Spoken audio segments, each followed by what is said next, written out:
Shalom kasih Kristus, senang rasanya kita dapat jumpa kembali melalui renungan ini. Tetap melekat dalam hadirat Tuhan.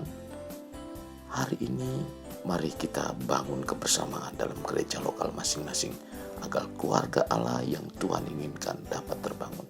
Kita berdoa. Bapa Surgawi, terima kasih buat hari ini yang Kau berikan dalam kehidupan kami, sehingga firman-Mu kembali dikumandangkan. Biarlah firman yang disampaikan sungguh memberikan kekuatan dalam iman percaya kami dan membangun kebersamaan yang kokoh dan kuat dalam kehidupan kami bergereja, Tuhan.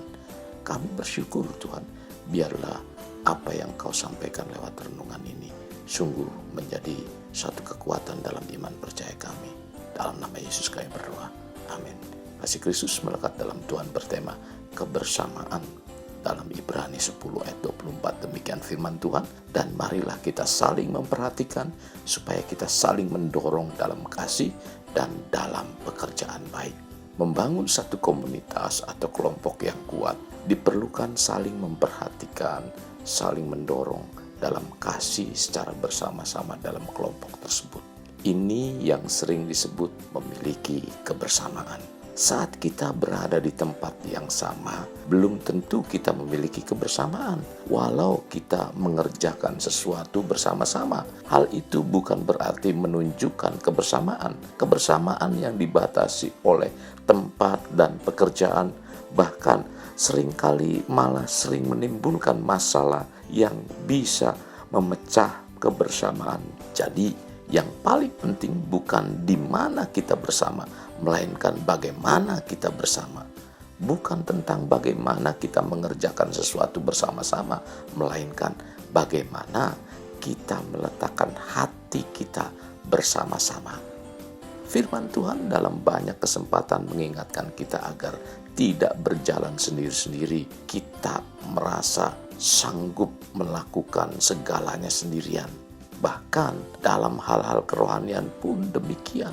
Ingat, kita di dalam Tuhan dikatakan sebagai keluarga Allah yang disatukan dari berbagai suku dan bangsa, di mana perbedaan yang kita miliki dilebur dalam kebersamaan, yaitu anak Allah. Dalam Mazmur pasal 133 ayat 1 mengatakan, sungguh alangkah baiknya dan indahnya apabila saudara-saudara diam bersama. Kebersamaan yang dimaksud oleh Tuhan bukan hanya tinggal bersama, melainkan membangun kerukunan dalam sebuah kerja tim.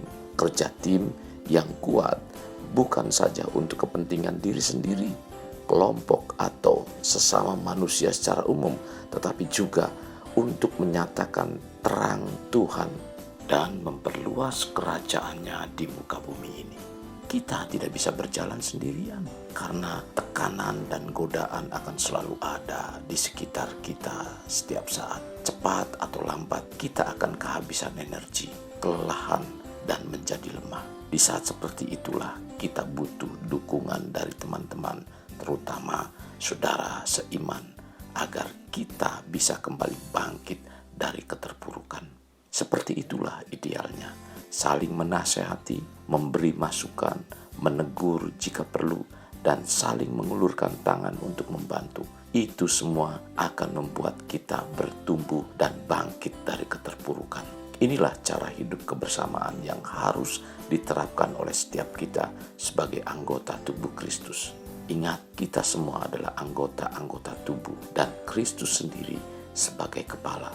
Tercatat dalam Efesus 4 ayat 15. Dalam Efesus 4 ayat 16 mengatakan, daripadanya lah seluruh tubuh yang rapi tersusun dan diikat menjadi satu oleh pelayanan semua bagiannya, sesuai dengan kadar pekerjaan tiap-tiap anggota, menerima pertumbuhannya dan membangun dirinya dalam kasih. Kasih Kristus, ke gereja sekali seminggu itu tidaklah cukup. Apalagi jika kita belum tertanam dalam satu gereja pun, ini akan sulit untuk mengalami pertumbuhan dalam kerohanian. Kita memerlukan arahan yang jelas dari pemimpin rohani dengan mengisi hari-hari kita melalui firman Tuhan, membahasnya bersama-sama dengan teman-teman dalam kelompok kecil, saling memperhatikan lewat pertemuan, baik lewat telepon, WA, Instagram, dan sebagainya, agar kita tidak lemah dan dapat terus bertumbuh meski dalam kondisi apapun. Jangan abaikan kesempatan untuk saling berbagi dan menguatkan selagi kesempatan masih ada. Dan temukanlah potensi-potensi yang telah diberikan Tuhan dalam hidup setiap kita. Pergunakan dan kembangkanlah. Kebersamaan seperti inilah yang Tuhan inginkan, di mana kita dipersatukan atau diam bersama-sama di gereja lokal agar kita rukun, sehingga masing-masing potensi yang berbeda dapat bersatu menjadi sebuah kekuatan yang luar biasa, di mana Tuhan dipermuliakan di dalamnya. Kasih Kristus, jadikan hidup kita untuk lebih bermakna, membangun pribadi bermakna, dimulai dari pribadi kita. Kita berdoa, Bapa Surgawi, terima kasih buat firman Tuhan hari ini. Engkau memberikan satu teguran dan kesadaran dalam kami berjemaat Tuhan, agar kami hidup memiliki satu kebersamaan yang kokoh dan kuat di dalam kami bergereja Tuhan, agar apa yang Tuhan hendak kerjakan lewat gereja di mana kami beribadah sungguh mendatangkan kemuliaan dan kehormatan bagi nama Tuhan. Pimpin kami Tuhan, supaya kami terus bersatu, kami terus ada dan tinggal untuk menguatkan gereja lokal yang kami beribadah Tuhan. Ini doa kami yang kami alaskan dalam nama Tuhan kami Yesus. Kami berdoa. Amin. Kasih Kristus, mari kita akhiri dengan mengedahkan kedua tangan kita.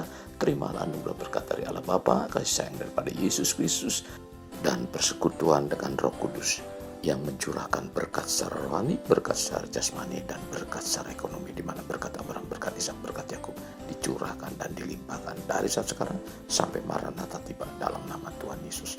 Amin. Sampai jumpa di renungan berikutnya. Tuhan Yesus memberkati.